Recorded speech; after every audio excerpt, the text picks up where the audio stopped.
Hi friends, Good Bad Ugly படத்தோட trailer announcement இன்னைக்கு evening release ஆகும் அப்படின்னு இப்போ ட்விட்டர் ஃபுல்லா செம்ம ட்ரெண்டிங்கா ஹேஷ்டேக் போயிட்டு இருக்கு. அண்ட் இப்போ கொஞ்ச நாள் முன்னாடி ஏப்ரல் 3 அன்னைக்கு குட் பேட் அக்லி படத்தோட ட்ரைலர் ரிலீஸ் ஆகும் அப்படின்னு நியூஸ் போயிட்டு இருந்தது. அண்ட் இன்னைக்கு ஆஃப்டர்நூன் மேல குட் பேட் அக்லி படத்தோட ட்ரைலர் நாளைக்கு ரிலீஸ் ஆக போகுது. அண்ட் அதுக்கான அனௌன்ஸ்மெண்ட் வீடியோ இன்னைக்கு ஈவினிங் ரிலீஸ் ஆகிடும். ஸோ பிளான்லாம் பண்ணிட்டாங்க, டேட் லாக் பண்ணிட்டாங்க.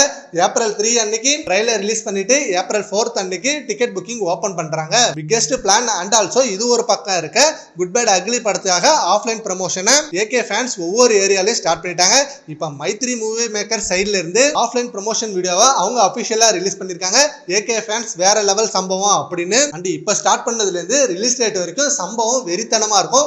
ரிலீஸ் டேட்டுக்கு முத நாள்லாம் எல்லா ஏரியாலையும் கட் அவுட் பேனர் அப்படின்னு ஒவ்வொரு செலிப்ரேஷனை பார்க்கவே அவ்வளோ ஹாப்பியா இருக்கும். விடாமுயற்சி படத்தை தாண்டி இப்போ குட் பேட் அக்லி படத்து மேல அவ்வளோ வெறித்தனமான வெயிட்டிங்ல இருக்காங்க நம்ம ஏகே ஃபேன்ஸ் எல்லாம். ஏன்னா நம்ம ஏகே ஃபேன்ஸ் விருப்பப்படுறத ஆதிக் ரவிச்சந்திரன் செம்ம பியூர் ஃபேன் பாய் சம்பவமா காமிச்சிருக்காரு. டீசர் வந்தப்பே அந்த ஒரு மொமெண்ட் நம்ம எல்லாருக்குமே தெரிஞ்சது. கண்டிப்பா தியேட்டர்ல பிக்கெஸ்ட் செலிப்ரேஷன் இருக்க போகுது. ஃப்ரேம் பை ஃப்ரேம் நம்ம தலாஜ் சார் வச்சு செதுக்கி எடுத்திருக்காரு அப்படின்னு. And also teaser, first single, second single அப்படின்னு எல்லாமே சாட்டிஸ்ஃபேக்ஷன் லெவல் பிக்கெஸ்ட் லெவல்ல இருந்தது. கண்டிப்பா ட்ரைலரும் அதே போல கூஸ்பம் குறையாம மாசா கொடுப்பாரு நம்ம ஆதிக் ரவிச்சந்திரன். சரி, ஓகே ஃப்ரெண்ட்ஸ், இன்னைக்கு ஈவினிங் ட்ரைலர் அனௌன்ஸ்மெண்ட் வருது அப்படின்னு நியூஸ் வந்திருக்கு. அண்ட் நாளைக்கு ட்ரைலர் ரிலீஸ் ஆக போகுது அப்படின்னு நியூஸ் போயிட்டு இருக்கு. ட்ரைலருக்கு நீங்க எவ்வளவு வெயிட் பண்றீங்கன்றத நம்ம கமெண்ட் பாக்ஸ்ல கமெண்ட் பண்ணுங்க. Thank you friends.